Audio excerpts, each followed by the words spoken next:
예, 반갑습니다, 여러분.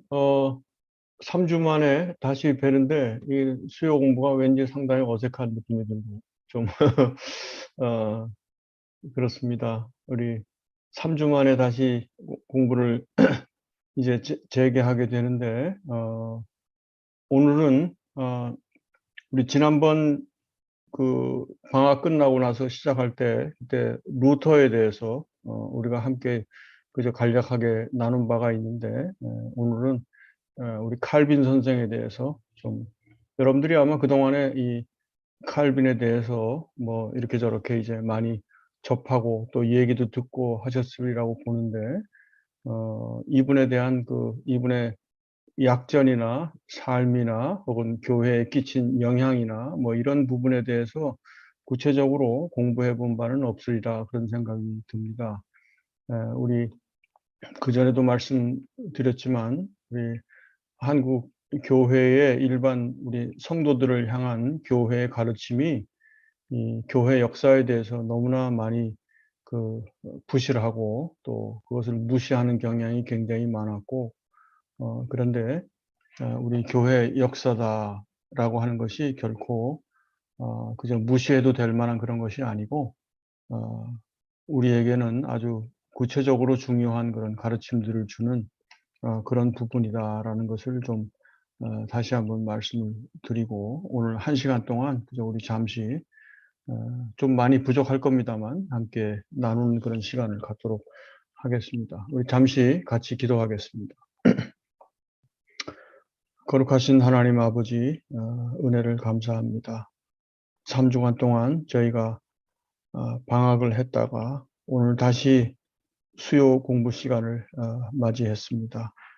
우리 현실적으로는 코로나 확진자 수가 굉장히 많이 늘어서 여러 가지로 많은 장애 요인이 되고 있고 많은 구체적인 어려움들을 저희가 실제로 느끼는 가운데 이렇게 또 공부하는 시간을 갖도록 이렇게 해주신 은혜를 감사를 드립니다. 하나님, 우리의 삶 가운데서 정말 살아계신 하나님을 늘 만나며 하나님의 말씀으로 또한 교훈받으며 또한 특별히 오늘 같은 이런 공부를 통해서 교회사의 여러 인물들을 통해서 저희들이 배우는 교훈도 하나님 귀담아 듣고 또한 받아서 우리의 신앙생활과 또 우리 주위에 우리 자녀들이라든지 주위에 어, 함께 신앙생활하는 사람들과 구체적인 좋은 실질적인 교훈을 나눌 수 있도록 아버지여 저희를 인도하시고 또 성장시켜 주시기를 간절히 원하옵나이다. 오늘도 마치는 시간까지 주께서 저희를 붙드사 쓸데없는 시간이 되지 아니하고 저희들에게 유익한 시간이 되도록 하나님 인도하여 주시옵소서. 감사하오며 거룩하신 우리 구주 예수님의 이름으로 기도하옵나이다. 아멘. 예, 여러분, 제가 이제 노트를 두 세트를 여러분들에게 나누어 드렸습니다. 하나는 한글로 된 존 칼빈의 약전 이렇게 되어 있고, 하나는 여기 영어로 된 거, 여러분들이 이렇게 각각 두 가지를 아마 전에 받으셨으리라고 생각이 되는데, 이 둘 다가 서로 좀 내용이 다릅니다. 이게 둘 중에 어느 하나가 나머지 하나를 번역한 게 아니라 서로 둘 다 이제 제가 쓴 거긴 하지만 둘 다 이제 내용이 전혀 다른 거예요. 하나는 영어로 된 거는 영어로 된 내용들이 아마 조금 더 한글로 된 것보다는 좀 더 자세하리라고 생각이 됩니다.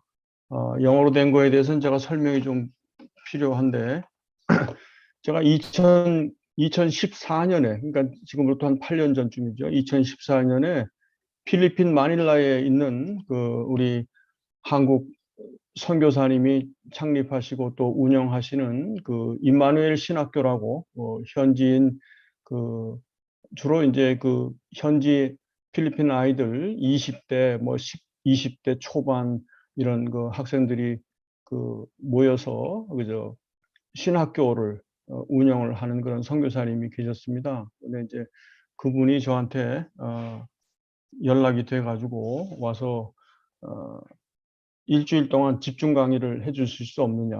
그렇게 이제 부탁이 와서, 제가 가긴 가야 될 텐데, 저희 집사람이랑 기도하면서, 이건 가긴 가야 될 텐데, 뭘 해야 되나. 그런 생각을 하다가, 이제 제가 칼빈과 기독교 강요에 대해서 맛을 좀 우리 학생들한테 보여줘야 되겠다. 그래서 이제 제가 노트를 만들어서 우선은 칼빈의 약전에 대해서 앞에 그저 한 열 몇 페이지 정도 제가 노트를 만들었습니다.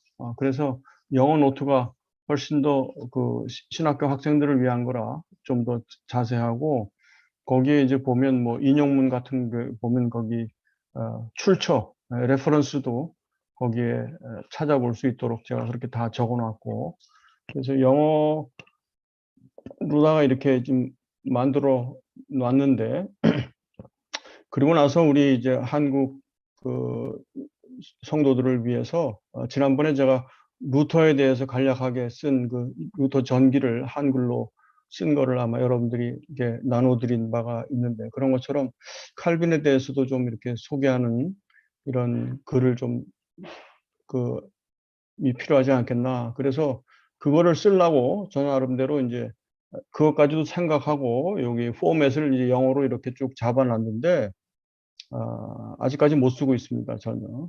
그래서 이제 이 영어는 그렇게 해서 생겨난 거고요. 그다음에 이제 이 칼빈의 약전에 대해서는 그 후에 여기 아델라이드에 있는 어느 교회에서 한번 저를 초청해서 그 강의를 해달라고 그래가지고 제가 아델라이드를 갔다 온 적이 있어요. 거기에 그 청년들을 주로 모아놓고 그때 이제 칼빈에 대해서 강연을 한 적이 있습니다. 이제 그걸 위해서 제가 노트를 이제 간략하게 준비를 했고요. 그다음에 한국어로 대한 그 노트의 뒷부분에 7페이지부터 보면 7페이지부터 거기에 이제 글을 하나 제가 쭉 여기 수록해 놓은 게 있습니다. 한글로 된 노트 7페이지에 보면 한글판 기독교 강요 소개의 글 그래가지고 21세기를 위한 새로운 완역본 기독교 강요를 소개하며 뭐 이렇게 글이 있잖아요. 그거는 이제 제 책이 2003년 초에 나왔습니다. 2003년 초에 출간이 됐는데 거기에 이제 그 한국의 그 유수한 기독교 사상이라는 그 기독교 사상 신학 사상을 다루는 그 기독교 사상이라는 잡지사에서 출판사로 연락이 왔어요. 와서 역자한테 기독교 강요를 소개하는 글을 좀 써서 이렇게 좀 줄 수 없겠느냐. 그래서 기독교 사상에서 여러 이제 한국 신학교들의 여러 그 교수들을 좀 섭외를 해서 새로 나온 제가 번역한 기독교 강요에 대해서 서평을 좀 써줄 것을 다 부탁을 했는데, 그러면서 이제 이 기독교 사상 이 잡지사에서 생각하기를 교수들한테 부탁하면 책을 제대로 읽지도 않고 그냥 나름대로 자기들 그냥 기독교 강요에 대한 지식을 갖다 이렇게 쭉 적어놔서 이 새로 난 한글판에 대한 어떤 소개가 없을 거다. 뭐 그래서 역자한테 직접 좀 소개 글을 부탁하는 게 어떠냐고 출판사로 이제 의뢰가 온 거예요. 그래서 이제 제가 이 글을 써서 기독교 사상에 2003년 7월호에 이렇게 수록이 된 글입니다. 그러니까 거기 이렇게 쭉 읽어보시면 뭐 읽어보신 분도 계시겠지만 읽어보시면 한글판 기독교 강요에 대한 또 혹은 기독교 강요 전반에 대한 그런 어떤 그 개괄적인 그런 소개가 되리라고 생각하는데 여러분들에게 혹시나 이제 도움이 될까 싶어서 이제 여기다가 적어 이렇게 놓았습니다. 칼빈 하면 이제 뭐 기독교 강요하고 직접적으로 이제 연관이 되니까 그렇고요. 여러분이 그 지난주에 그 칼빈 기독교 강요 중에서 10계명, 10계명 중에 1계명부터 4계명에 나오는 그 내용을 제가 노트로 좀 읽을 거리로 보내드린 바가 있는데 그것도 읽어보셨으면 예, 기독교 강요에서 이런 식으로 다뤄가는구나. 아마 좀 여러분들이 좀 감지가 됐을 수도 있습니다. 그걸 읽으라고 보내드린 이유는 여기 이제 오늘 칼빈에 대한 내용이 끝나고 다음 주부터 우리가 그 뭐 한 몇 주간 정도 예배에 대해서, 예배라는 것에 대해서 함께 좀 살펴보려고 하는데, 그 예배에 대한 그 디스커션 중에서 이 칼빈이 그, 그 기독교 강요에서 1계명에서 4계명 사이를 강론하는 가운데 그 예배에 대한 내용들이 함께 이렇게 나오기 때문에 여러분들에게 한번 좀 미리 읽어보는 게 좋겠다. 그래서 제가 이제 여러분들에게 소개를 해 드린 겁니다. 그 책을, 그걸 버리지 말고요. 계속 가지고 계셔야 됩니다. 그래서 다음 주에도 함께 이제 그거를 이렇게 먼저 함께 나누고, 그 다음에 이제 우리가 예배라는 것에 대해서 함께 좀 살펴보려고 합니다. 여기까지 이제 그냥 대충의 그저 개요를 여러분들에게 말씀을 드렸고, 우리 아까도 잠깐 말씀드린 바가 있습니다만, 한국 교회가 이 교회 역사를, 교회사를 너무나 등한시합니다. 그러니까 이거는 뭐 쓸데없는 것처럼 거의 그저 목사님들의 설교 중에 예화로 간혹 그냥 등장하는 정도로만 소개가 되어 있어서 이게 정말 참 마음이 아프다, 그런 생각을 제가 금할지 못하는데, 특별히 교회사에 그 위대한 영향을 끼친 그 하나님의 종들의 어떤 그 지나간 삶이나 그런 약전들을 좀 우리들이 관심 갖고 살펴보는 것이 너무나 중요한 일이다, 그런 생각을 합니다. 제가 지난번 우리 루터를 다룰 때도 그 노트에다가도 제가 거기다 처음에 적었습니다만, 여기 제일 첫머리에 한국어 텍스트입니다. 한국어 텍스트를 보면 히브리서 13장 7절에서 8절 말씀을 거기에 인용을 했습니다. 제가 잠깐 한번 읽어보겠습니다. 하나님의 말씀을 너희에게 일러주고 너희를 인도하던 자들을 생각하며 그들의 행실의 결말을 주의하여 보고 그들의 믿음을 본받으라. 예수 그리스도는 어제나 오늘이나 영원토록 동일하시니라. 제가 이 말씀에 대해서 그 전에 한번 설명을 드린 바가 있습니다. 이것이 이제 교회 역사적으로 교회에 위대한 그 공헌을 끼친 그런 훌륭한 선각자들 혹은 말씀 사역자들, 이런 분들의 어떤 삶의 약전을 우리들이 함께 살펴보고, 그리고 그분들에게서 참 그들의 믿음을 본받으라 했으니 그분들에게서 참 교훈을 받고 우리들이 본받아야 될 부분들을 본받는 것도 우리 신앙생활에 정말로 중요한 일이다라고 하는 것이지요. 이제 그 이런 내용을 말씀을 하자니까 제가 마틴 로이드 존스 목사님, 여기 보면 여기도 이제 인용문이 한두 개 나옵니다만, 마틴 로이드 존스 목사님의 이야기가 저는 이제 상당히 좀 마음에 와닿게끔, 제가 그 당시에 상당히 그 충격을 받은 일이었기 때문에 여러분들과 함께 나누는데, 이 로이드 존스 목사님의 가르침을 통해서 제가 이 교회 역사에 대한 중요성을 제가 다시 한번 이렇게 상기하게 되고, 그래서 관심을 이제 더 나름대로 갖게 됐습니다. 그래서 제 나이 30대 때 이 로이 존스의 그 책을 접하고 제가 그분을 이제 가르침을 보면서 좀 저 자신이 교회사 인물에 대한 그 공부가 참으로 중요한 것이다라는 것을 이제 깨달았습니다. 이제 로이 존스가 뭘 그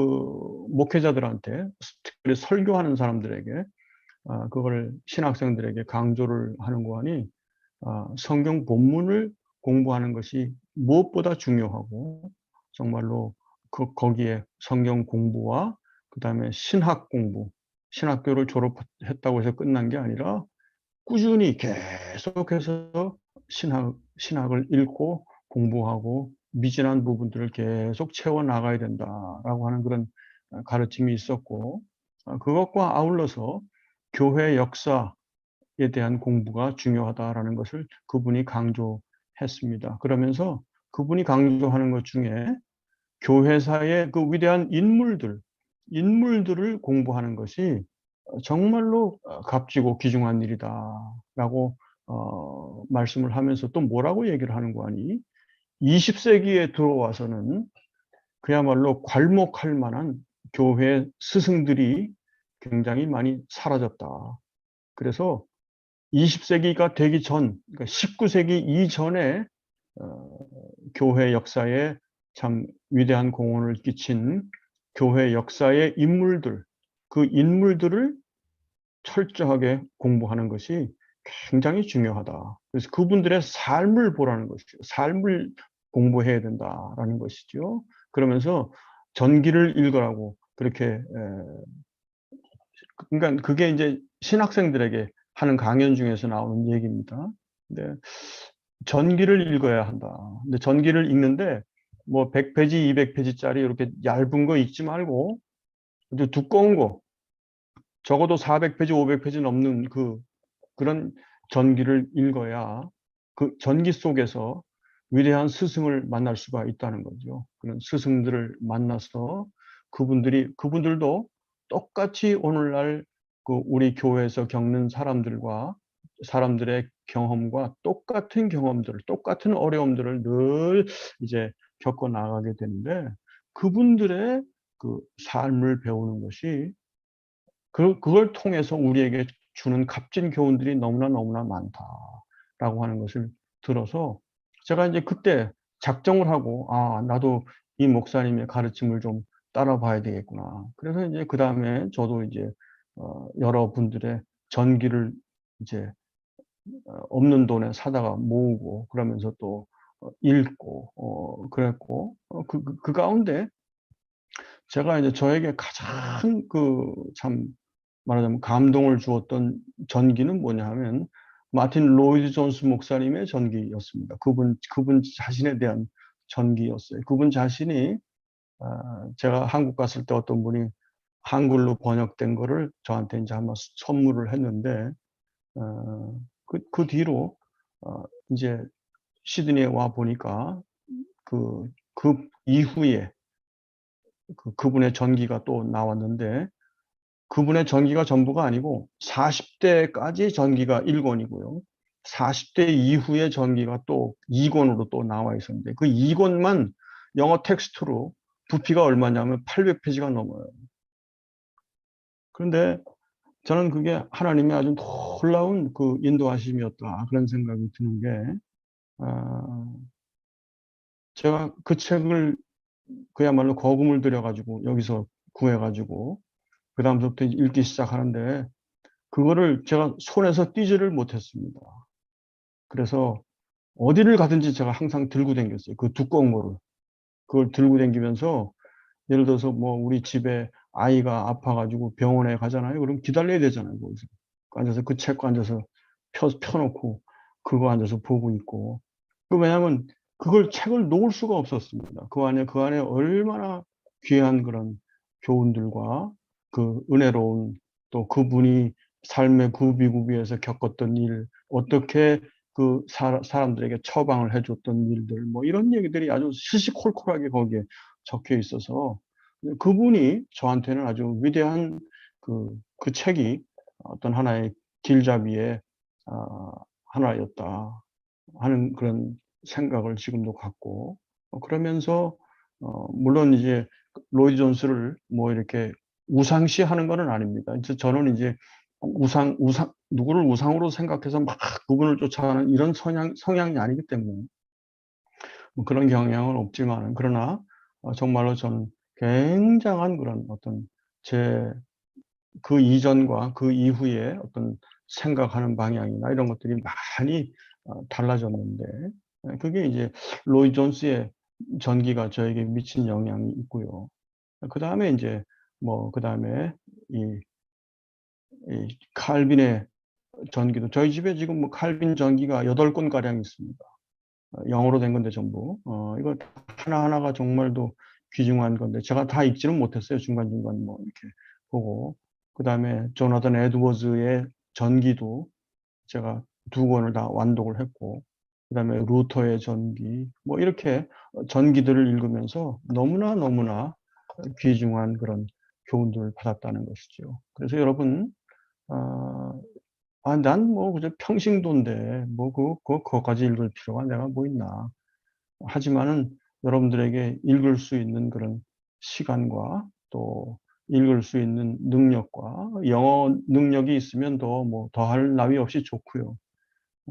왜 그런 것들을 좀 접하는 것이 중요하겠다 해서 여러분들에게 이제 소개를 해 드리는 것입니다. 여기 이제 노트에 있는 내용들을 다 이렇게 다루려면 뭐 몇 주간 걸쳐서 이렇게 해야 되니까 그렇게까지 할 그런 여유는 없다고 생각이 되고 여러분들에게 그저 동기부여를 하는 입장에서 그저 간략하게 이 칼빈에 대해서 이제 말씀을 좀 드리겠습니다. 지난번에 우리 그 루터를 함께 잠깐 살펴보았지 않습니까? 이제 그걸 통해서 여러분들이 어떤 그 루터에 대해서 인상을 받으셨는지 모르지만 루터는 성격이 아주 굉장히 그 말하자면 남자 같은 사람이고 달변이고 또 아주 호방한 아주 그런 그 괄괄한 그런 성격을 가지고 있습니다. 그런데 이제 칼빈이라고 하는 사람은 루터와는 정반대의 성격의 소유자였습니다. 말하자면 상당히 여성적인 그 부분과 굉장히 섬세한 그런 어떤 그 말하자면 순전한 그저 완전한 그런 학자입니다. 그 학구에 대한 열정이 공부에 대한 열정이 굉장히 컸던 사람이고 그래서 본래 이 칼빈이 이런 종교 개혁하는 그런 활동에 나서서 뭔가를 하기를 원하지 않았던 사람이에요. 이 사람은 조용히 사람들에게 나타나지 않고 조용히 숨어서 그냥 평생을 공부만 하고 싶었던 사람입니다. 여기 보면 말이죠. 저기 출생과 학교 교육 뭐 이런 것 쭉 있는데 그 맨 밑에 출생과 학교 교육 맨 밑에 이렇게 되어 있습니다. 1531년 부친이 세상을 떠나자 다시 파리로 가서 고전 문헌 연구에 매진했다 그랬거든요. 근데 아마 이건 말하자면 칼빈의 아버지가 본래 이제 그 아들에게 법학 공부를 시켜서 법률가로 만들 그런 생각을 가지고 있었는데 아버지에게 순종해서 이 법학을 공부를 하다가 그다음에 이 아버지가 가만히 생각해 보니까 법학보다는 신학 공부를 해야 잘 먹고 잘 살겠더라 이거예요. 응? 왜냐하면 신학 공부를 해서 교회에서 녹을 받잖아요. 그러니까 이게 아주 굉장히 안정적이고 그 당시에 아마 이제 그랬던 모양입니다. 그래서 너 법학 공부하던 거 그만두고 신학 공부를 바꿔. 그래가지고 이제 공부를 이제 바꾸게 됐는데 그러면서 이 칼빈이 그 언제 이런 그 로마 가톨릭 교회의 신앙에서 벗어나서 참된 이런 개혁적인 성경적인 신앙을 갖게 되었는지는 알 수가 없습니다. 왜냐하면 칼빈이 자기 개인사에 대해서는 거의 어떤 그 얘기한 바가 없어요. 남아있는 기록이 없습니다. 근데 유일하게 여기 밑에 회심이라고 하는 부분에 제가 노트에다가 인용을 했습니다만 이분이 이제 시편 주석, 그분이 성경의 주석을 굉장히 많이 썼는데 그 시편 주석 서문에서 여기 자기 회심에 관한 이야기를 합니다. 제가 한번 읽어볼게요. 여기 회심 1527년에서 1532년 사이에 어느 시기인데 언제인지 정확하게 알 수 없습니다. 이렇게 말했습니다. 어린 시절 아버지는 나에게 신학을 공부하게 하셨으나, 내가 거꾸로 얘기를 했네요. 신학을 공부하게 했다가, 그 다음에 법으로다가 바꿨다고, 아버지께서 후에 법 관련 직업을 갖는 사람들이 대개 재물을 얻게 된다는 것을 알고는 갑자기 뜻을 바꾸셔서 법학을 공부하도록 만드셨다. 나는 아버지의 뜻에 순종하여 그 일에 최선을 다했다. 그러나 마침내 하나님께서는 그의 섭리의 은밀한 인도하심으로 결국 나의 진로를 전혀 다른 방향으로 바꾸셨다. 처음에는 내가 교황주의, 가톨릭 교회를 얘기하는 거죠. 로마 가톨릭 교회 교황주의의 미신들에 너무 완고하게 몰입되어 있어서 그 깊고 깊은 수렁에서 쉽게 구출받을 수 없는 처지였으나 하나님께서는 갑작스러운 회심으로 나의 마음을 압도하사 가르침 받을 수 있는 상태로 만드셨다. 이렇게 해서 참된 경건의 맛과 지식을 조금 받고 나자 곧바로 거기서 진보해야겠다는 강렬한 바람이 속에서부터 불타올라 비록 남은 공부를 한꺼번에 다 포기하지는 못했으나 그 공부에 대한 열의가 서서히 식어갔다. 이게 칼빈이 이렇게 적고 있습니다. 이제 그런 가운데 이제 그 대학에서 이 여러 말하자면 개혁적인 인물들과 많은 교분을 갖게 되지요.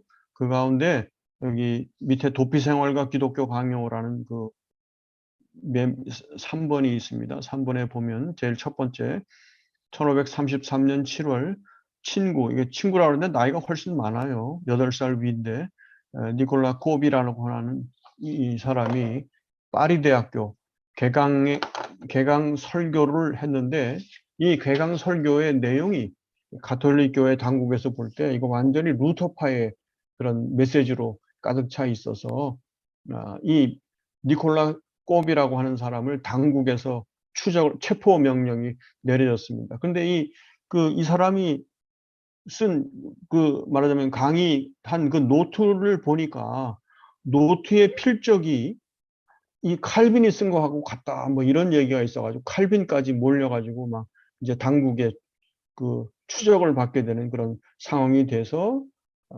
도주했습니다.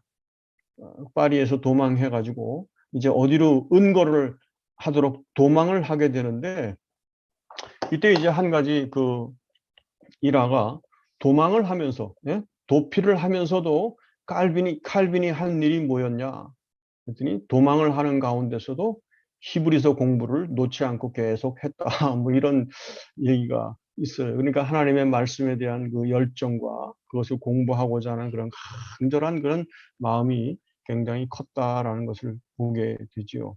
그러는 가운데 여기 그 다음 단락에 보면 이 페이지 제일 위에입니다.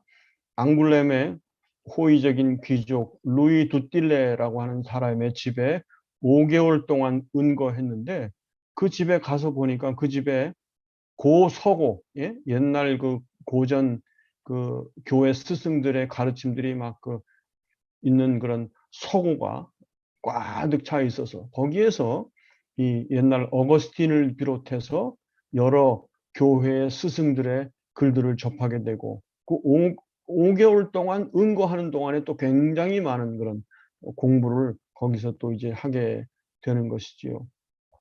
그리고서 1534년에 그러니까 나이가 몇입니까? 25이죠. 25의 나이에 스위스 바젤로 옮겨서 홀로 공부에 몰두했고요. 그리고 그 다음에 1536년 27살입니다. 27살의 나이에 기독교 강요 라틴어 초판을 출간했습니다. 이게 그 당시로서는 아주 획기적인 그런 말하자면 출판이었어요. 젊은 27살에 그것도 이제 개신교로 신앙을 그야말로 가진 지 불과 몇 년 되지도 않는 그런 사람이 27살 나이에 기독교 강요 초판을 라틴어로 출간을 하게 됩니다. 그래서 이 라틴어 기독교 강요가 출간되자마자 이 개혁 사상을 가지고 루터의 그 개혁 사상을 쫓아가던 그 유럽의 많은 사람들 그 말하자면 목회자들과 선각자들 있지 않습니까? 개혁자들 그 사람들 중에서는 이 칼빈이라고 하는 이름이 일약 아주 막 스타의 등급을 하게 된 것이죠. 그런 책을 보지를 전혀 못했는데 이 기독교 강요가 초판이 나오면서 이 사람의 이름이 알려지게 됐습니다. 이제 그러는 가운데 같은 해 1536년 기독교 강요가 나온 지 얼마 되지 않아서 이 칼빈의 인생에 아주 굉장히 획기적인 그런 전환점이 일어나게 됩니다. 뭐냐 하면 여기 4번의 노트에 기록한 대로 제네바, 스위스 제네바의 종교개혁자, 이 루터의 사상을 가지고 있던 기욤 파렐이라는 사람을 만나게 됩니다. 기욤 파렐, 우리 영어식으로 표현하자면 윌리엄 파렐이라고 할 수 있는데 기욤 파렐인데 이 사람은 칼빈보다 나이가 20년 연상이었습니다. 20살 연상이었죠. 그 20살 연상의 이 기욤 파렐과의 만남이 있게 되는데 원래 칼빈이 말이죠. 도피 생활하던 중에 스위스 이 제네바를 통과하게 됐고 그 제네바를 통과해서 하룻밤을 묵어갈 생각이었습니다. 하룻밤 여기서 밤을 지내고 그리고 떠나야 되겠다. 그런 생각을 하게 됐는데 이 사람은 이제 본래 스트라스부르크로 가려고 생각을 했어요. 근데 그 제네바에서 하루 묵는 때 밤에 여관에서 묵고 있는데 기욤 파렐이 찾아온 겁니다. 자기보다 나이가 연상이 20살 연상이란 말이죠. 근데 찾아와서는 하는 말이 여기 제네바에 우리 종교개혁이 그야말로 절실하게 필요하고 교회가 개혁되어야 되겠습니다. 당신이 기독교 강요라는 책을 내가 보고 그 명성이 아주 있는 것을 보고 내가 당신을 찾아왔는데 제발 여기서 같이 머물면서 나하고 같이 힘을 합쳐서 이 개혁에 그야말로 역사에 동참해 주면 좋겠다라고 아주 굉장히 간청을 했습니다. 그런데 칼빈은 이 사람들에게 나서기를 원치 않는 사람이었죠. 그 홀로 자기는 연구에만 몰두할 생각을 가졌는데 와서 갑자기 그렇게 하니까 뭐라고 그랬겠습니까? 계속 거절하지 않았겠어요? 그러니까 이제 그 대화에서 이 기욤 파렐이 하다가 못해서 막 도저히 설득해도 안 되니까 막 화를 벌컥 내면서 이 칼빈을 저주했습니다. 뭐 이런 얘기를 듣고는 깜짝 놀라가지고 그냥 두말할 것도 없이 그냥 승낙을 해버리고 말았어요. 그 일에 대해서 또 이 칼빈이 시편 주석 서문에서 본인이 그렇게 쓰고 있습니다. 제가 읽어볼게요. 이 페이지 중간에 이렇게 말합니다. 사람들의 시선에서 벗어나 나 홀로 조용히 지내고자 결심하였으나 결국 기욤 파렐이 나를 제네바에 붙들어 두었다. 그는 부드러운 조언이나 권고가 아니라 끔찍한 저주로 압박했고 나는 마치 하나님이 하늘로부터 강한 손을 펼치셔서 나를 붙잡으시는 것 같은 느낌을 받았다.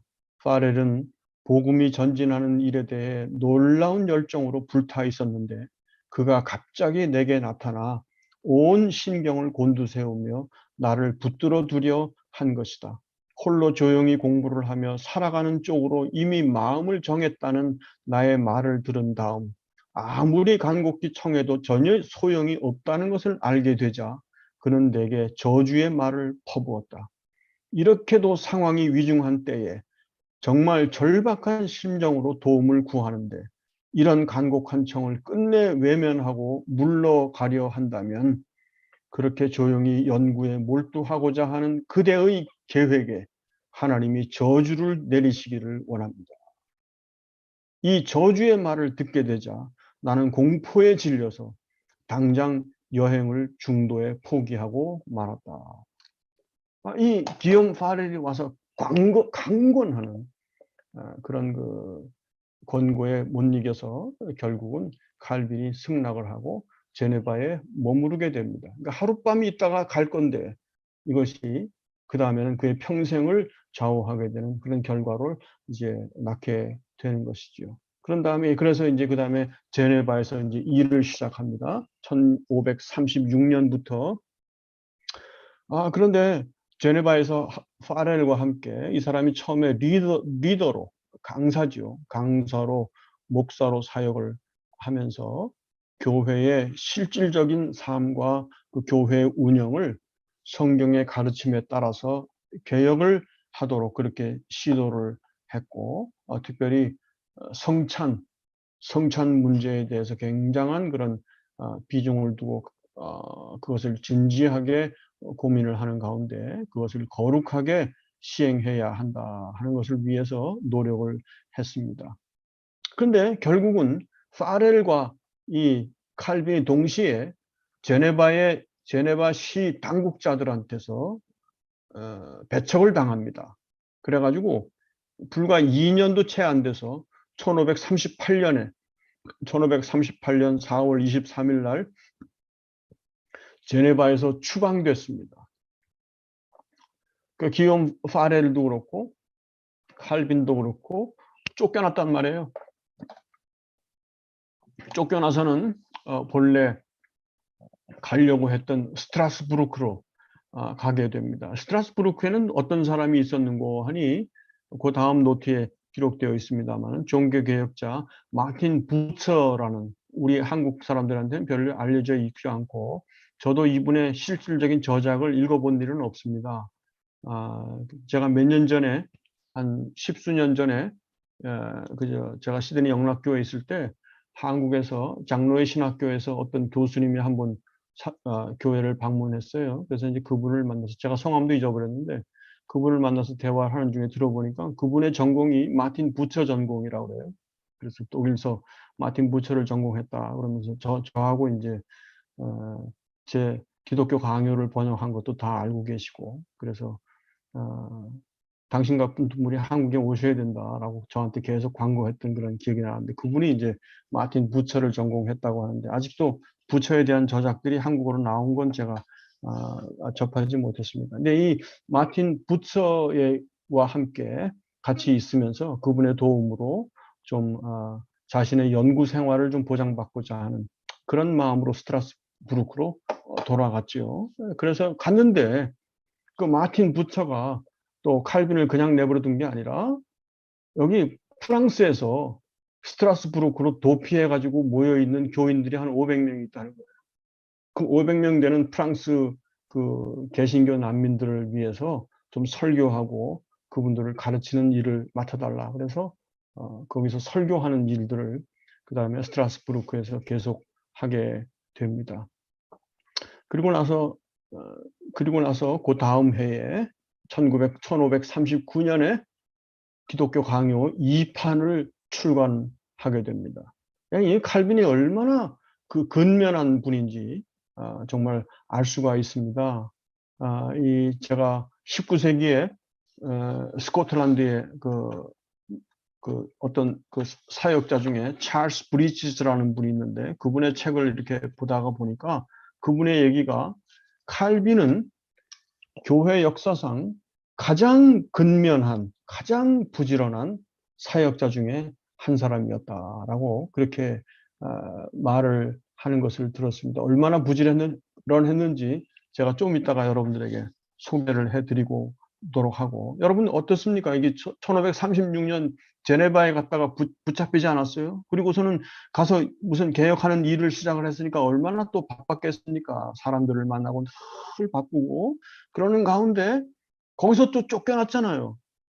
38년에 쫓겨나가지고 스트라스부르크로 왔지 않습니까? 거기서 또 500명 넘는 이 난민 교회를 돌보는 일을 하게 됐잖아요. 그런데 세상에 그러고 나서 그 다음 해에 기독교 강요를 2판을 출간을 했다. 그러니까 계속 공부하고 계속 끊임없이 연구하는 일을 멈추지를 않았다는 것이죠. 그리고 여러분 39년에 기독교 강요 2판을 출간했고요. 그 다음에 1540년 그 다음 해입니다. 그 이듬해에 로마서 주석을 출간했어요. 로마서 주석을. 제가 이제 로마서 공부를 하면서 칼빈의 로마서 주석을 면밀히 보지 않았겠습니까? 근데 이게 가벼운 주석이 아닙니다. 오늘날도 결코 무시할 수 없는 그런 그 심도 있는 로마서 주석. 이 로마서 주석이 영어 번역본으로 400페이지가 넘어요. 이런 책을 기독교 강요를 출간했지. 그 이듬해 또 로마서 주석을 또 출간했지. 그러니까 얼마나 이분이 부지런한 분인가.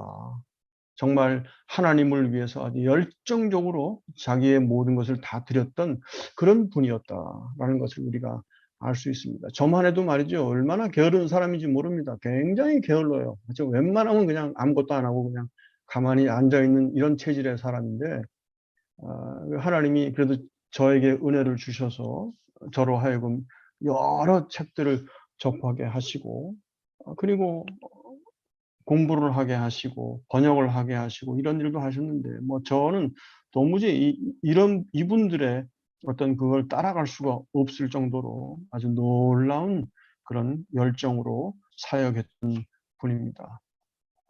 그리고 이제 이 스트라스부르크에서 1540년 이델렛 드비어라고 하는 그 여자를 만나서 주변 사람들의 아주 강력한 권유로 결혼을 하게 됩니다. 그런 다음에 이 세상에 제네바에서 당국자들이 쫓아냈잖아요. 쫓아냈으면 그걸로 끝나는 것이지. 1541년에 제네바시 당국에서 연락이 와가지고 제발 다시 좀 복귀해달라고 요청이 왔어요. 왜냐하면 칼빈과 파렐이 쫓겨난 다음에 가톨릭 교회 이 세력들이 말이죠. 이 제네바시에 막 다시 위협을 가하고 막 온갖 그 소동을 일으키고 여러 가지로 많은 그런 정치적인 문제점들이 마구 막 솟아나니까 제네바 그 의회에서 그분들을 다시 돌아오게 해야 되겠다. 그래가지고 1541년에 다시 복귀를 요청해서 다시 돌아옵니다. 1541년부터 다시 돌아와서 파레르도 다시 돌아와가지고 같이 다시 사역을 시작하게 되는데, 아주 칼빈의 그 재미난 일화가 하나 있습니다. 1538년에 1538년 그 제네바에서 추방되지 않습니까? 추방되기 직전 주일날 어떤 성경 본문인지 정확하게 기억이 안 납니다만 그 성경 본문을 이제 설교를 하고 그리고 추방당했어요. 그리고 나서 한 2년 좀 지났죠. 2년여 만에 다시 복귀를 했는데 그 다음 첫 주일에 설교를 한 본문이 뭐냐? 바로 그 다음 본문이었다. 그러니까 이게 자기가 2년 동안 떠나 있었던 거는 전혀 생각하지 않고 그냥 연속적으로 조금도 흔들림 없이 그렇게 가르침을 해나갔다라는 그런 일화가 있습니다. 근데 이 제네바를 복귀한 이후에도 칼빈은 계속해서 사람들의 그 공격에 시달립니다. 공격에 시달려서 거기 개혁을 반대하는 로만 가톨릭 교회의 성향을 가진 사람들, 아니면 또 개혁적인 그런 성향을 가졌지만 이 칼빈에 대해서 마음에 들지 않아 하는 그런 여러 사람들이 있을 거 아니겠어요? 그런 사람들에게 아주 굉장한 공격을 받았습니다. 그래서 여러분 이제 한글 노트에는 안 나오고 영어 노트에는 제가 구분을 해놨습니다만은 제네바 복귀 이후에 칼빈의 그 사역을 1기, 2기로 나눌 수가 있는데 1기에는 1541년부터 1555년까지는 굉장히 많은 저항을 받았습니다. 어려움을 받고 온갖 그야말로 참 어려움을 겪었는데 그 중에 또 하나가 칼빈은 제네바 시민이 아니라는 거예요. 제네바 시민도 아니고 저 프랑스 사람이 여기 와가지고 왜 남의 나라 사람이 와가지고 우리나라 이걸 좌지우지하느냐라고 하면서 막 계속 그런 걸로 공격을 하고 그냥 그 시민권도 주지를 않았습니다.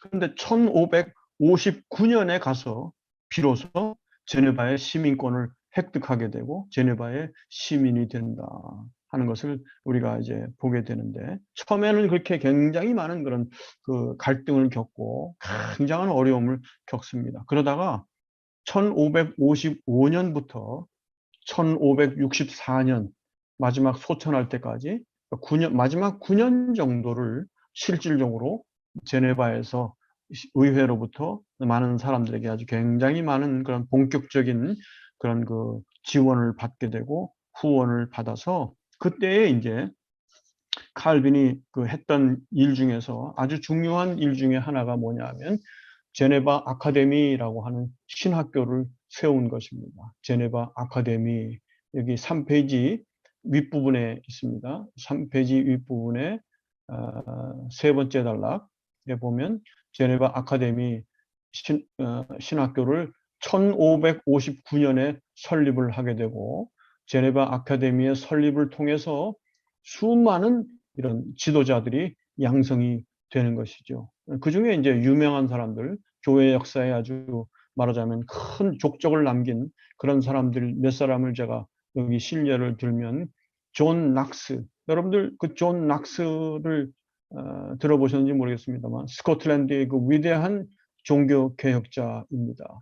이 스코틀랜드의 메리 여왕에 대해서 아주 막 그 여왕이 카톨릭적인 사고로 막 온갖 횡포를 저질렀는데, 감히 그 메리 여왕에 대해서 반박을 사람들이 하지 못했는데, 존 낙스는 그야말로 말씀의 그 능력으로 이 메리 여왕에 대해서 아주 담대하게 외치고 했던 그런 개혁자인데, 이 존 낙스가 메리 여왕의 박해를 피해 가지고 유럽으로 도피를 왔을 때에 제네바에 와서 이 제네바 아카데미의 학생으로 칼빈 밑에서 공부를 했습니다.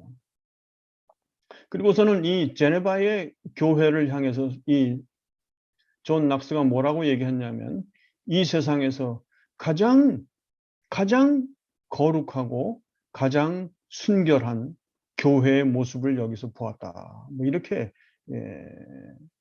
그 제네바 교회에 대해서 그렇게 말을 했다고 전해지고 있습니다.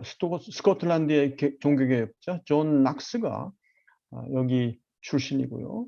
그 다음에 올레비아누스라고 하는 분과 우르시누스라고 하는 분이, 두 분이 여러분 그 유명한 하이델베르크 요리문답의 작성자로 유명합니다. 이 웨스트민스터 신앙고백서, 우리는 이제 웨스트민스터 신앙고백서를 주요 신앙의 표준 문서로 그렇게 인정을 합니다만, 웨스트민스터 신앙고백서와 더불어서 우리 개혁교회에 아주 크게 기여하고 있고, 요즘도 현대 교회에서도 여전히 인정하고 있는 하이델베르크 요리문답이라는 그 기독교 신앙의 그 골자들을 정리해 놓은 웨스트민스터 신앙고백서나 웨스트민스터 요리문답과 비슷한 성격의 그런 요리문답이 출간됐는데, 그 요리문답을 작성한 두 사람이 제네바 아카데미 출신이라는 것이죠.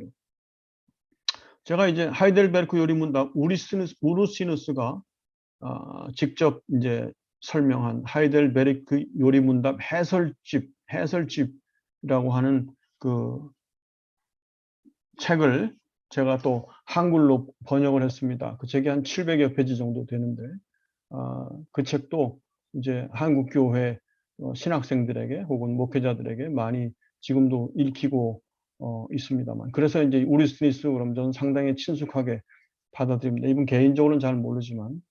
그 다음에 그 웨스트민스터 신앙고백서, 하이델베르크 요리문답, 그 다음에 벨직 신앙고백서, 벨지움 신앙고백서라고 하는데, 그 벨지움 신앙고백서 작성한 귀도 드브레라는 사람도 제네바 아카데미 출신입니다. 그리고 그 다음에 마일스 커버데일이라고 하는 스코틀랜드의 영어 성경 번역자가 있습니다. 여기 우리가 틴데일이 이 칼빈보다 조금 먼저 영어 성경 번역하는 그런 일에 그야말로 목숨을 내걸고 사역을 했습니다. 그 위대한 틴데일 성경도 있지만은 그 이후에 스코틀랜드에서 또 이제 영어 성경을 번역을 했는데, 커버데일판이라고, 마일스 커버데일도 역시 제네바 아카데미 출신이다.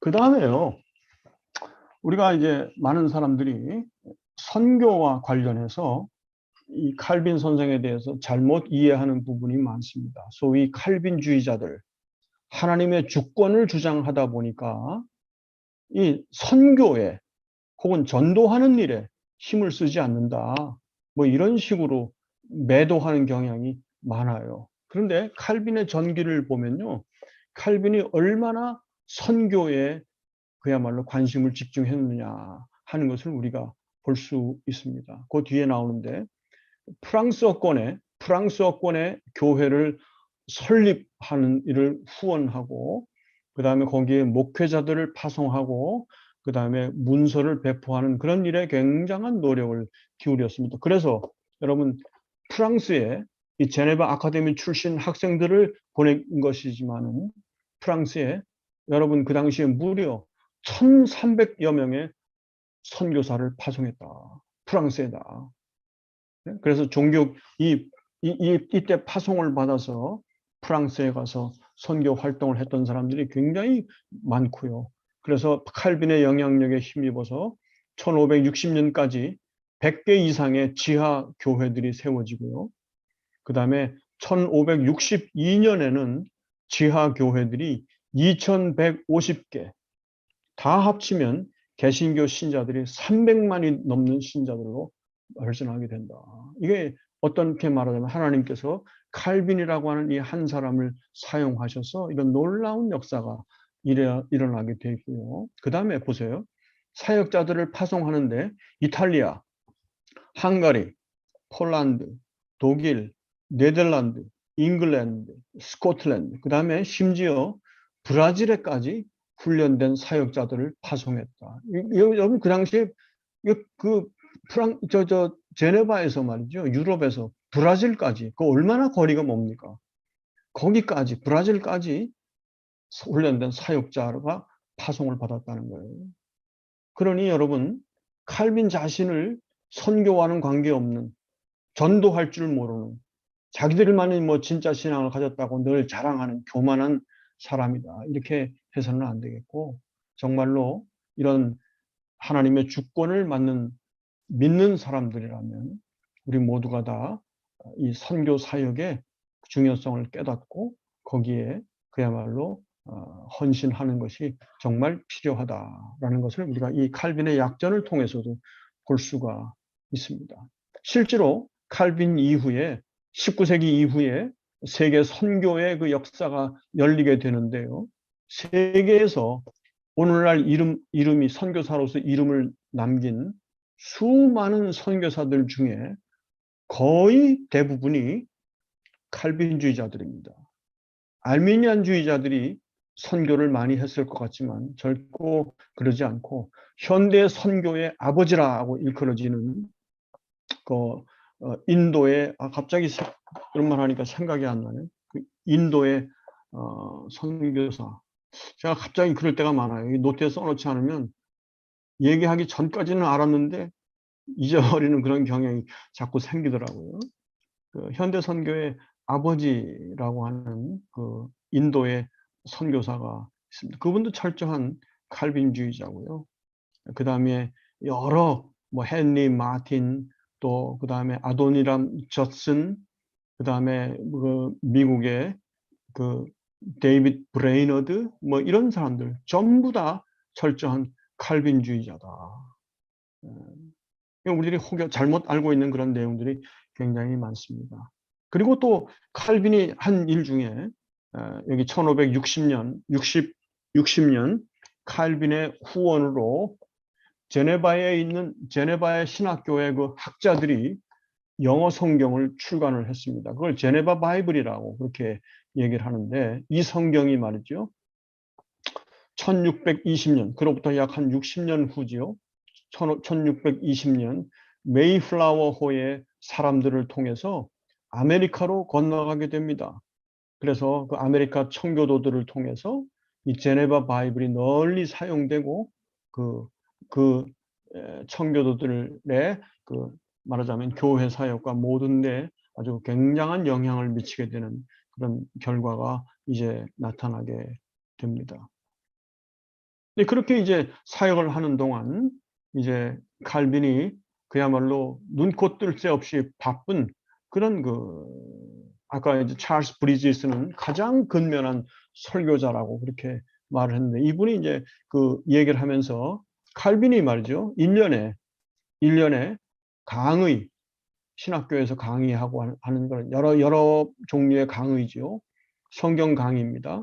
성경 강의를 1년에 186회 했고 또 설교를 286회를 설교를 했고, 그것마다 모두가 다 그야말로 아주 심도 있는, 오늘날도 칼빈의 설교들이 많이 남아 있습니다만, 정말로 아주 대단한 그런 하나님의 그 능력을 거기서 보게 되는 그런 설교입니다. 그것뿐만 아니라 매주 목요일마다 그 프레스비테리 노회에 참석을 해서 각종 일들을 처리하는 일들을 했고, 그 외에도 뭐 온갖 그 뒤에 이제 또 그분의 저작에 대한 내용이 나옵니다만, 이렇게 사역을 했습니다. 근데 이 칼빈은 건강한 사람이 아니었어요.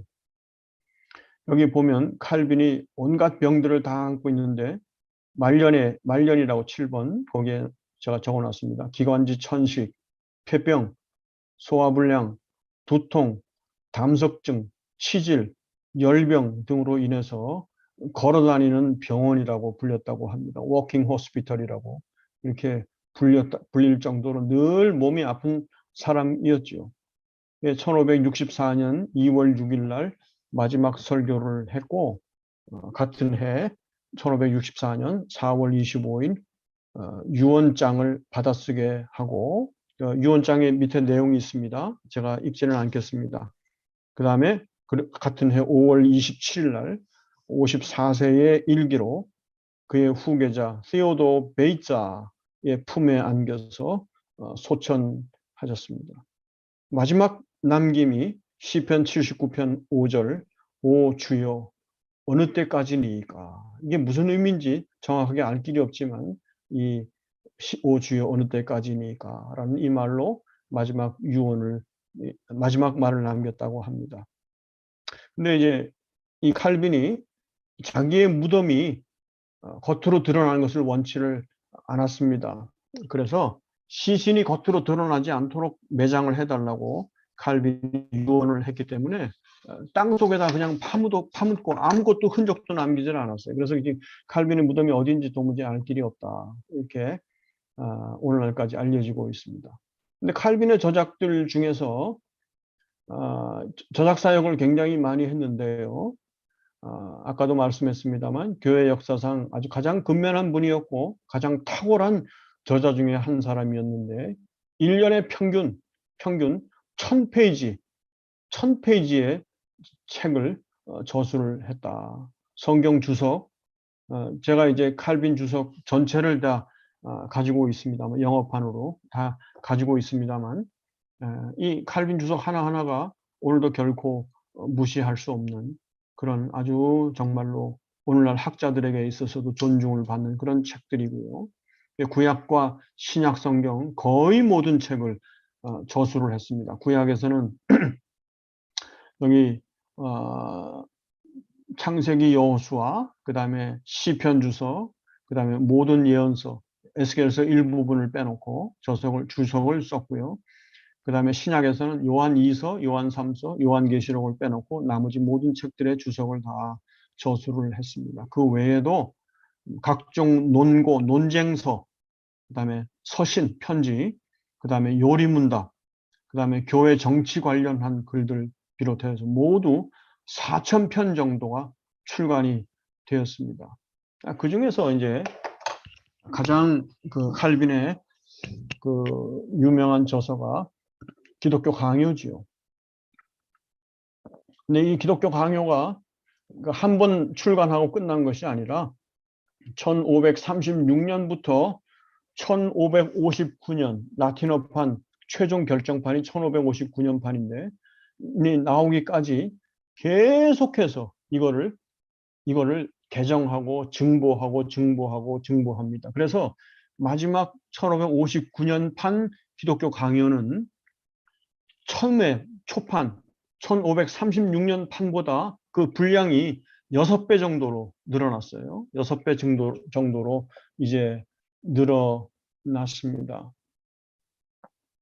근데 이 기독교 강요는 제가 이제 번역을 했다고 해서가 아니라 정말로 우리에게 귀중한 그런 가르침을 주는 아주 훌륭한 저서입니다.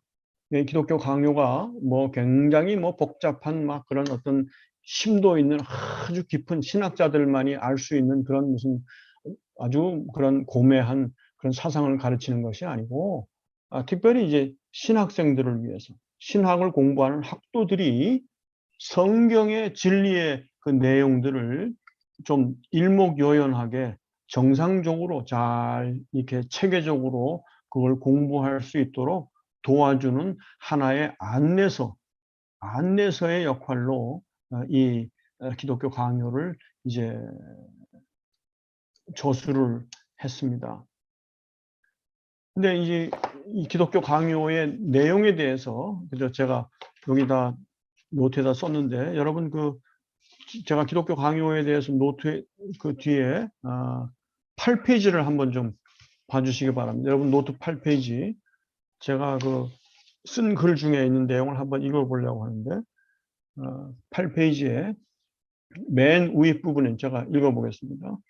기독교 강요를 출간한 근본 목적은 1559년판 서문에서 밝히듯이 학생들이 하나님의 말씀에 쉽게 다가서게 되고 흔들림 없이 말씀 안에서 진보할 수 있도록 하기 위하여 거룩한 신학을 공부하는 후보자들이 하나님의 말씀을 읽을 수 있도록 준비시키고 훈련시키시려는 것이었다. 다시 말해서 성경을 연구하는 학도들로 하여금 성경의 근본적인 내용을 체계적으로 이해할 수 있도록 정리해 주는 것이 칼빈의 기존 의도였다 할 것이다. 그러므로 기독교 강요는 성경적인 신학적 사고 배양을 위한 교범으로서의 기능비적인 가치를 지니는 것이다. 그 다음에 내용을 제가 두 단락으로 정리를 해서 여러분들에게 소개했는데, 이런 내용입니다.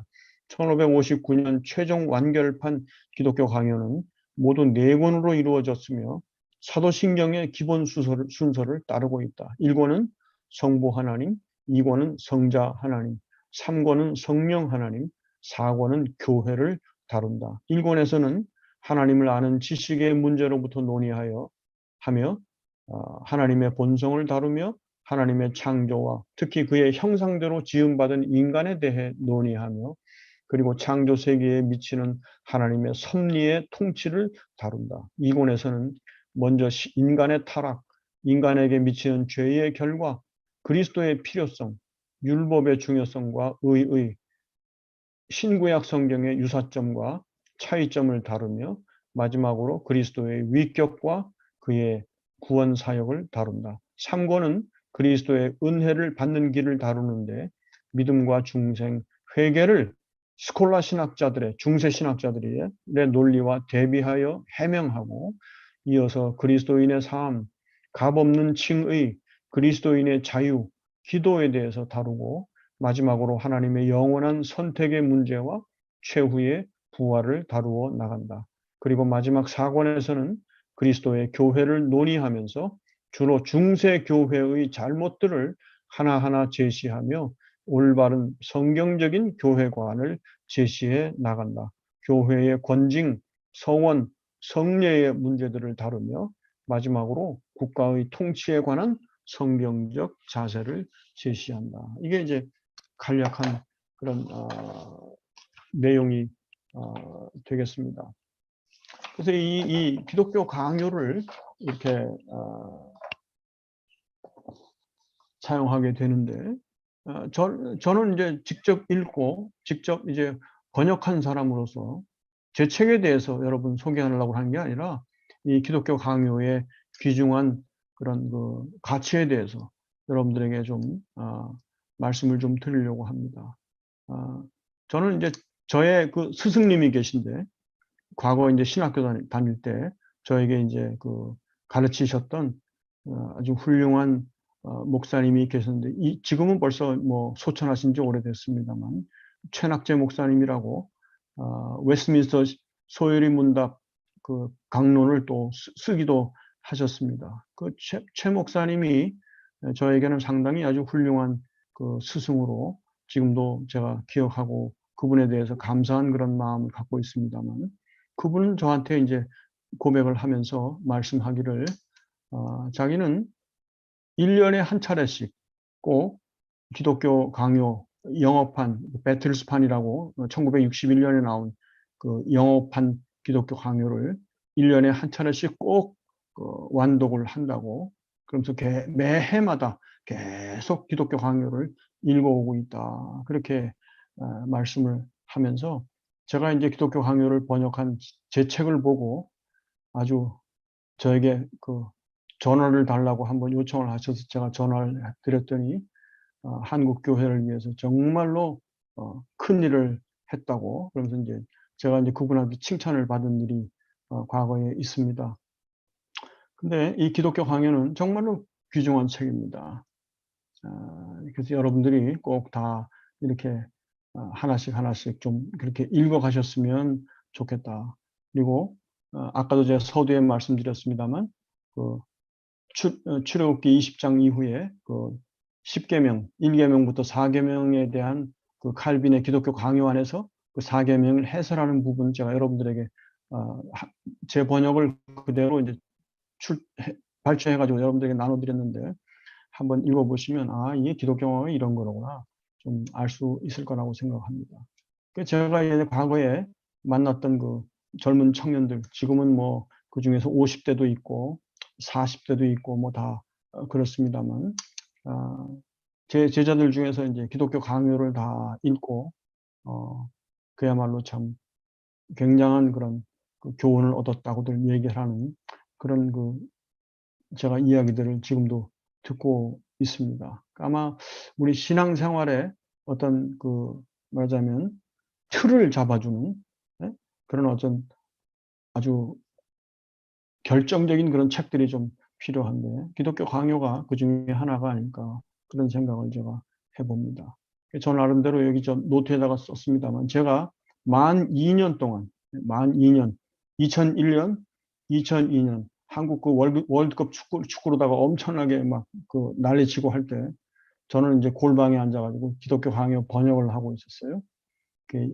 꼬박 2년을 걸려서 제가 영어판 2권, 배틀스판과 비버리지판 2권을 일일이 대조해 가면서 그걸 보고 이제 번역을 했던 기억이 지금도 이제 뇌리에 생생하게 남아 있습니다. 여러분들 한번 그렇게 책을 좀 구하셔서 좀 읽으시면 좋겠다. 그런 권장을 해드리고요. 마지막 여기 기독교 강요에 대한 후대의 논평들과 또 칼빈 자신에 대한 그런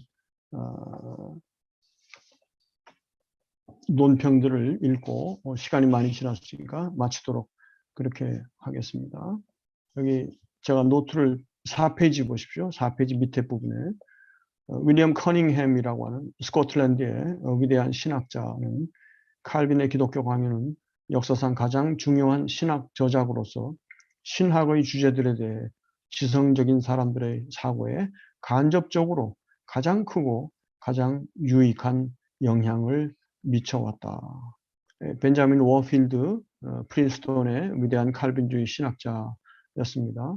기독교 강요는 종교개혁 운동의 적극적인 프로그램에 대한 최초의 적절한 진술로서 개신교 신학의 전체적 전개의 초석에 자리 잡고 있으며 복음적 사상에 지울 수 없는 인상을 남겼다. 3세기와 반세기가 지난 후에도 이 책은 여전히 모든 교리적 논고들 가운데서도 가장 위대하고 가장 영향력 있는 것으로서 의심의 여지 없는 탁월함을 그대로 보유하고 있다. 맨 밑에 여기 하고 5페이지까지 이어지는 논인데 제가 읽지는 않겠습니다. 여러분들 한번 읽어보시기 바랍니다. 이게 누구의 글이냐 하면 포드 루이스 배틀스라고 하는 영어판입니다. 1961년 배틀스판인데 그 배틀스판을 번역한 영어 번역자가 칼빈에 대해서 기독교 강요에 대해서 적어놓은 겁니다. 한번 읽어보시면 좋겠고 시간이 없어서 다음 주 우리 예배에 대한 공부를 하기 전에 여기 칼빈의 가르침의 특징들에 대해서 짧게 제가 한 10분 정도만 할애해서 좀 말씀을 나누는 시간을 좀 가지기를 하고 오늘은 여러분들 말하자면 말씀을 마치도록 그렇게 하겠습니다. 6페이지를 한번 보십시오. 6페이지 보시면 칼빈주의자에 대한 벤자민 워필드의 그 글이 있습니다. 여러분들 꼭 한번 읽어주시기를 바랍니다. 칼빈주의 6페이지 중간에 있습니다. 칼빈주의자는 몸소 하나님을 만난 사람이요. 또한 영광 가운데 계신 하나님을 바라보면서 한편으로는 도저히 그의 앞에 피조물로서 설 수 없는 자기 자신의 무가치함에 대한 생각으로 가득 차 있으면서도 다른 한편으로는 그분이 바로 죄인을 용서하시는 하나님이시라는 사실에 대한 감격스러운 경의로 가득 차 있는 사람이다. 아무런 다른 여지를 남겨두지 않고 전적으로 하나님을 믿으며 자신의 모든 생각과 느낌과 의지에서 또한 지적이며 도덕적이며 영적인 삶의 모든 영역에서 그 하나님을 진정 하나님으로 섬기기로 결심하는 사람이 칼빈주의자다. 칼빈주의자는 주변의 모든 현상들 뒤에 하나님이 계심을 보는 사람이요. 또한 일어나는 모든 일들 가운데서 하나님의 손길을 깨닫는 사람이며 기도로 하나님께 나아가는 영혼의 자세를 영구한 자세로 삼는 사람이며 또한 자기 자신을 오직 하나님의 은혜에게 내어 맡기고 구원의 모든 역사에서 자기 자신을 의지하는 모든 흔적을 철저히 제거하는 사람이다. 칼빈이 이런 사상을 늘 끝까지 견지했던 것을 보게 됩니다. 이것이 그 칼빈주의자라고 말보다 우리가 성경주의자라고도 말할 수 있고 참된 신앙자의 그 모습이라 아니할 수 없을 것입니다. 자, 여기 칼빈의 11번 칼빈과 그의 사역에 대한 후대 논평 중에서 세 번째 것, 마틴 로이드 존스의 논평만 제가 읽어보겠습니다. 마틴 로이드 존스는 이 루터하고 비교해서 설명을 하는데, 루터는 특정한 패턴이나 체계가 없이 불같이 사방으로 아이디어들을 뿜어내는 화산이었다. 그러나 루터의 말년에 이르러 개신교 운동에 절실히 필요했던 것은 그 새로운 신앙을 하나의 체계 내에서 정리하고 표현할 능력을 갖춘 신학자의 출현이었고 칼빈이 바로 그런 사람이었다. 그가 그의 기독교 강요를 통해 하나의 신학 체계를 제시하여 개신교 신앙을 구원해냈고 바로 이것으로부터 개신교 교회들 대부분의 신앙과 신학이 샘솟아난 것이다. 이것이 칼빈의 의미에 대해서 잘 지적해 주는 그런 내용이라고 하겠습니다. 여러분들, 우리 신앙의 선배가 얼마나 진지하게 정말 하나님을 섬기고 또 하나님의 그 구원을 가볍게 여기고 그리스도를 위해서 헌신하는 그런 근면한 삶의 모습을 보였는지를 우리가 여러분 잠시 그 소개를 통해서 함께 공부했습니다. 아마 요즘은 뭐 공부하기가 너무나 좋아요. 인터넷 들어가면 뭐 너무나 자료들이 많습니다. 뭐 또 잘못된 자료를 읽으면 또 뭐 그런 것들도 있겠지만은 그러나 아무튼 이런 걸 통해서 다시 한번 우리 교회사, 우리 앞서간 하나님의 백성들, 우리의 스승들, 예? 그들은 스승들의 그 믿음을 본받으라는 그 히브리서 13장의 말씀처럼 여러분 우리도 이렇게 참 어떤 교회 역사 인물들을 통해서 신앙의 자세를 배우고 신앙의 어떤 열정을 배우고 또 그 진지함과 하나님을 향한 순전한 그런 경건 그런 것들을 배우는 것이 정말로 중요하다 하겠습니다. 오늘날 우리를 자칫 잘못하면 우리의 신앙생활이 이상한 방향으로 막 흐트러지게 되는 경우들이 너무 많습니다. 왜냐하면 온갖 것들이 성경의 가르침이다, 기독교의 가르침이다고 해서 마구 막 오늘날 떠올려지기 때문에 이런 정보의 홍수 속에서 우리가 올바른 신앙의 자세를 잘 견지하기 위해서는 한 가지 중요한 방법이 이런 과거에 오늘날까지 그 위대하게 많은 사람들에게서 늘 그 영향을 미치고 있는 이런 종들의 약점들, 종들의 삶의 모습들을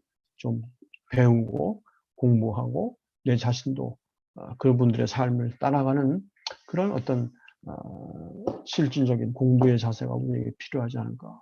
그래서 여러분들과 함께 잠시 나누었습니다. 조금 시간이 지나쳤는데 양해하시고 다음 주에 잠깐만 좀 더 말씀을 하고 그렇게 다음 주제로 넘어가도록 그렇게 하겠습니다. 여러분 우리 잠시 같이 기도하고 마치도록 하겠습니다.